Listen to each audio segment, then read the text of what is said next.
Hello, good morning.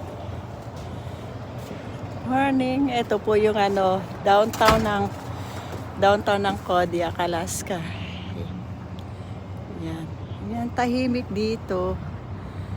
Yan. Hindi magandang lugar na to ng Kodiak, Alaska. Ang pamumuhay dito ng mga tao ay sa fish cannery. Doon yun. Fish cannery ang kabuhayan dito. Yung maraming Pilipino dito. Halo-halo rin ang tao. Like, mga dayo from Europe. Dito rin nagtatrabaho sila sa isda. Kaya ganito ang buhay ng Kodiak, Alaska. Yan. Dito kami nakatira sa building na to.